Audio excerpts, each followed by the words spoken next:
How's it going, everybody? I'm Lewis, and we've got a new developer blog from the Old School RuneScape team, Raid Rewards. And this is the third Raid Rewards developer blog they've released. Since the last couple of Raid Reward developer blogs, they made various changes to how some of the rewards are going to be seen. They've got a complete rework for the Elder Wand and the Dragon Throwing Axe. And in fact, so we can test those two weapons and a few other weapons they've suggested for Raid Rewards, what they're going to do is, in the next game update, they're going to open a beta world in which we can get our hands on these weapons, specifically the Elder weapons, and we can test how they are in-game. Presumably that will be on a tournament-style world where you'll be able to pick any weapon and armor piece you like, and you can fight each other.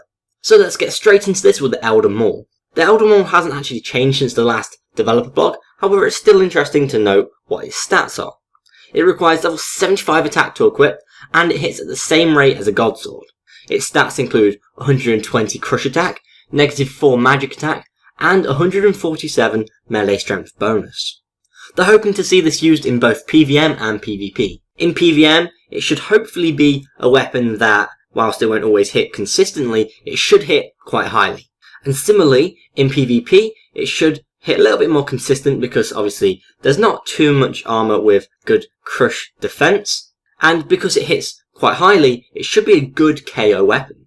And what's interesting to note is that the Elder Maul does not have a special attack, which means compared to weapons such as the Abyssal Bludgeon, your playstyle might have to change slightly because you've got no guarantee of, what special attacks provide, which is usually high hitting and certain effects happening, obviously completely depending on the weapon and its special attack.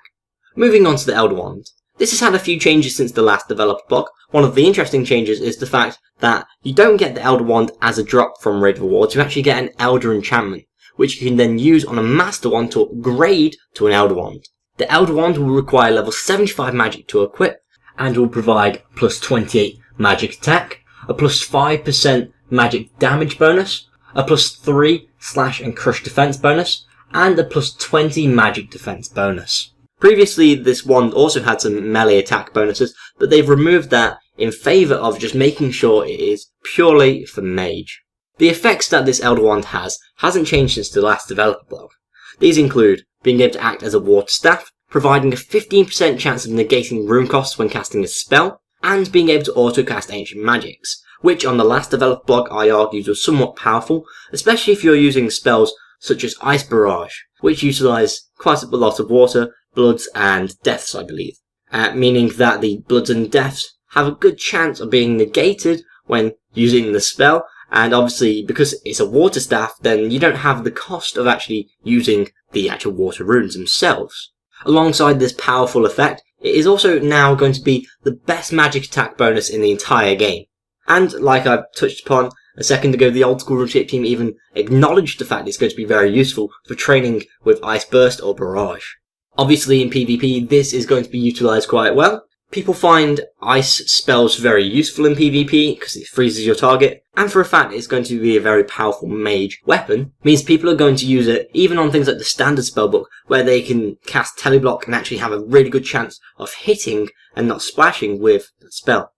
Next, the Kodai robes. They haven't changed since the last developer blog, however they did change between the first and the second developer blogs. These are somewhat comparable to the Aram's robes. However, what they've done to make sure that they've not completely taken over from Aram's is they've made Kodai robes somewhat slightly better with magic attack. However, they completely took away the defensive stats that Aram's offers, meaning that if you want to stay a little bit more protective, Aram's is the way to go, whereas if you want to just do high-hitting mage damage, then Kodai is the best way to go. As we can see here, Kodai has effectively no defense stats. It's got a slight bit of magic defense, but it's so small it's really not worth mentioning. It's got a couple of really bad melee and range attack stats, and the magic attack stats are just slightly better than Aram's, with the Aram's hood giving a plus 6 magic attack and the Kodai hat giving a plus 9. The Aram's robe top gives a plus 30 magic attack and the Kodai robe top gives plus 35, and the Aram's robe skirt gives a plus 22 magic attack, and the Kodai robe legs give a plus 25 magic attack. They are quite similar. I would kind of worry that Kodai is slightly ahead, however I do tend to get a little bit worried about these sorts of things when it's usually not that much of a big deal. What's interesting about Kodai is the fact that it's actually got some prayer bonuses when we compare to Aram's, which has none. So I think Kodai and Aram's are actually quite well balanced with each other. Hopefully Kodai will be competing to be the best offensive mage set, and Aaron's will be competing to be the best general all-round mage set, which will be quite interesting. However, what's interesting is Kodai robes will actually require level 75 magic and prayer to equip, whereas Aram's requires level 70 magic and defense to equip, which probably means Kodai may potentially be a very pure friendly set of armor, but requiring slightly higher magic level and actually having that prayer requirement is quite interesting to see. And I suppose we'll just have to see how it acts when it comes into the game. Moving on to the Dragon Plate body, and they've quote-unquote updated this, when in fact they've decided to remove it from the raid rewards. They feel that if they introduce Dragon Plate body with raids, that the value that the iconic item has will be completely gone. So for now they want to hold on to the Dragon Plate body as a potential reward from something else. Don't worry, it will definitely be offered as something else in a different update in the future, but for now, especially with raid rewards, it won't be offered. Next, the Dragon Throne Axe. Again, this is another item which they've updated since the last raid reward developer blog. Previously, it will provide a plus 32 range attack and range strength, but now it's going to provide a plus 36 range attack and plus 47 range strength. They've also changed the special attack. It now costs 25% special attack energy to actually perform, and it will improve your accuracy by 25%, guaranteeing that you'll attack on the next game tick. Hopefully with the low special attack cost and the interesting effect that this can be used in quick succession to have quite good accuracy and improve as an effective combo. However, they say, unlike the Granite Maul, you won't be able to use all of the special attack hits at once. You'll have to correctly time the use of your special attacks, and you'll only be able to hit once per game tick. Additionally, when you use a Dragon Throne Axe, it will be consumed, and you won't be able to pick it up like you can with most of our other ranged weapons. This should hopefully mean that people will still want to go raiding to get Dragon Throne Axes, so they can have a constant supply to actually use them in combat. Quite a few changes on the Dragon Throne Axe there. I thought they were quite dead set on the last special attack, which was a 5-second freeze on your opponent if damage was dealt. Mostly because there isn't any freezing weapons in range, and I always feel that the Old School RuneScape team, especially mods Jed, Ronan, and I suppose when he was there, mod Alfred, quite liked PvP, and they would love to get into these sorts of fights and actually use these kinds of weapons. Hence why they are quite avid fans of things like Dragon Claws. Then again, there are plenty of other reasons people love these kinds of weapons, so I'm not going to completely single them out over that. But to me, that's an impression I get from watching things like the dev Q&As and following them on, Reddit, Twitter, etc. Let's move on to the Dragon Sword. And this is a bit of a unicorn here because this looks like it's the only item they haven't updated since the first developer blog. And as they described it originally, obviously people have been asking for the Dragon Sword in RuneScape for years. And with Old School RuneScape and this new raids content coming out, they've got a good opportunity to provide the Dragon Sword. The Dragon Sword will require level 60 attack to equip, it'll attack at the same rate as a scimitar, and will have similar stats to a Dragon Scimitar, however it will be in the stab and slash categories as opposed to the crush category. So that means the stats of the Dragon Sword include 65 stab attack, 55 slash attack, -2 crush attack, +2 slash defense, +1 crush defense, and a 63 strength bonus. The special attack of the Dragon Sword has one of two effects. If your target has Protect from melee on, the special attack will completely ignore that prayer and just do regular damage.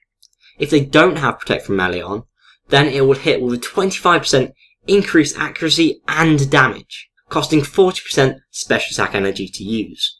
So you should be able to do two in fairly quick succession, and depending on the length of the fight, you could easily get up another 20% special attack energy and perform a third special attack if you desire. Hopefully you won't be just saving up your special attacks, hopefully you'll be able to switch between weapons and get quite a nice combo with that. I think since the first raid reward developer blog, I've always said that this Dragon Sword, well, to me it feels a bit weird that they'll be adding the Dragon Sword. I quite like the fact that it complements the Dragon Scimitar quite well. It's kind of like the attack version of the Dragon Scimitar, which is obviously quite strength-orientated weapon. Finally, let's move on to the Forgotten Prayers, which have had a slight change since the last developer blog. However, the only thing I can noticeably tell is the fact that their levels required have changed. To get Forgotten Prayers, you'll be able to get a tradable scroll from the raid rewards. When you read the scroll, you'll be given a choice of learning one of the 6 prayers. After one of the prayers is learnt, the scroll will completely crumble to dust, meaning that from one scroll you can only unlock one prayer. Let's go through the 6 prayers right now. At level 55 prayer, you will be able to unlock Preserve. This would give boosted stats a 20% longer effect, meaning that if you were to, say, use a potion to boost up your attack, then it would last a lot longer than previously. At level 65 prayer, you'll be able to get Poison Absorb. Poison Absorb will drain your prayer instead of your hit points if you're poisoned. At level 74 prayer and 70 defense, you'll be able to unlock Rigor. Rigor boosts range attack by 20%, range strength by 23%, and defense by 25%. From the last developer blog, they've brought the prayer requirement for this prayer down slightly, and they've added a defense requirement, which I believe brings it more in line with what RuneScape 3 originally had with Rigor and Augury. At level 75 prayer, you'll be able to get Divine Grace, which will mean running will drain your prayer instead of your run energy. At level 77 prayer and 70 defense, again bringing it in line with what RuneScape 3's original Rigor and Augury had, Augury will provide you with a 25% magic accuracy boost and 25% defense boost. Finally, at level 85 prayer, Venom Absorb will be very similar to Poison Absorb, meaning that Venom will drain your prayer instead of your hit points, meaning that you'll be able to actually negate quite a bit of damage if you've got a decent prayer level. So quite a few interesting changes since the last developer blog. To me, I'd say the most notable is the removal of the Dragon Plate body, especially because I believe quite a few people were getting quite excited for it to come into the game. Personally, I'm glad they've removed it from raid rewards. It didn't quite feel right to me coming from raid rewards. I'd feel like a quest would be a much better place for it. Traditionally, dragon items do come from quests. I know there are a few that don't, such as the Dragon Spear and the Dragon Chain body. However, it's nice to see them getting proper lore with quests.